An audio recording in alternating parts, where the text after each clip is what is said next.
हाँ तो भाइयों, आज हमारे विंटर आर्क चैलेंज का 32वां दिन और आज हमने जिम जाकर ट्रेन करने हैं अपने लेग्स और शोल्डर्स। तो फटाफट से उठ के छत पे आ जाते हैं अपनी मॉर्निंग स्ट्रेचिंग रूटीन को पूरा करने के लिए। तो सबसे पहले हम स्टार्ट करेंगे टो टच से। अल्टरनेट टो टच करने के बाद करते हैं कोबरा पोज। इससे हमारी स्पाइन होती है थोड़ी बहुत रिलैक्स। उसके बाद करेंगे alternate leg stretch. Alternate leg stretch try करने के बाद करेंगे 2 से 3 स्ट्रेचिंग मूवमेंट और उसके बाद अपनी स्ट्रेचिंग की एक्सरसाइजेस खत्म करके चलते हैं ब्रश करने। ब्रश करके फ्रेश हो, उसके बाद लिए प्री वर्कआउट मील और फिर पहुंचे सीधा जिम। तो स्टार्टिंग हमेशा की तरह स्क्वाट से करेंगे और लगाएंगे 2 से 3 सेट। स्क्वाट मैं हमेशा ही डीप जाने की कोशिश करता हूं क्योंकि एक तो इससे मेरी लोअर स्पाइन काफ़ी स्ट्रेंथन होती है, वेट हैंडल करने की एबिलिटी मेरी थोड़ी बहुत बढ़ती है और इसके साथ ही हमारे अबडक्टर मसल्स भी ट्रेंड होते हैं। पर ये ज़रूरी तो नहीं है कि डीप ही जाओ, अगर आपसे हाफ स्क्वाट भी लगते हैं तो वो भी सही है।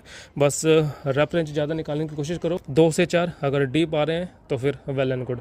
तो बस इसके लगाएंगे 2 से 3 सेट। 2 से 3 सेट लगाने के बाद चलते हैं अपनी अगली एक्सरसाइज की ओर। जो अगली एक्सरसाइज है वो होगी लेग एक्सटेंशन। लेग एक्सटेंशन पे भी हम 2 से 3 सेट लगाएंगे, दूसरा तीसरा रखेंगे ड्रॉप के साथ।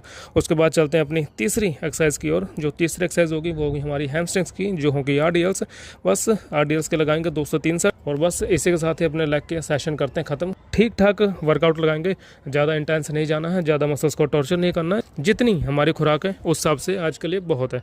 बस इसके बाद चलते सीधा शोल्डर्स की ओर। जो शोल्डर की पहली एक्सरसाइज होगी वो होगी हमारी शोल्डर प्रेस, वो डंबल के साथ। तो इसके भी लगाएंगे 2 से 3 सेट। तो इस पर भी पूरी जान फूकने के बाद चलते हैं अपनी अगली एक्सरसाइज की ओर, जो है लेटरल रेजेस। लेटरल रेजेस आज हम नॉर्मल नहीं लगाएंगे, वो हम लगाएंगे इंक्लाइन बेंच पर, चेस्ट का सपोर्ट लेकर।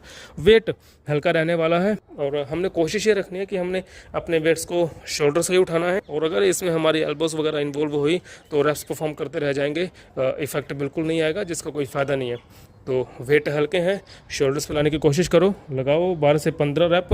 उसके बाद चलते हैं अपनी अगली एक्सरसाइज की ओर। जो अपनी अगली एक्सरसाइज है वो है फ्रंट रेजेस। फ्रंट रेजेस हम लगाएंगे केबल्स पर। फ्रंट रेजेस के भी 2 से 3 सेट परफॉर्म करने के बाद एक्सरसाइज करते हैं खत्म। आज का अपना 32वां दिन भी सक्सेसफुली हो गया कंप्लीट। फिर मिलेंगे आपसे कल नए दिन नए वीडियो में।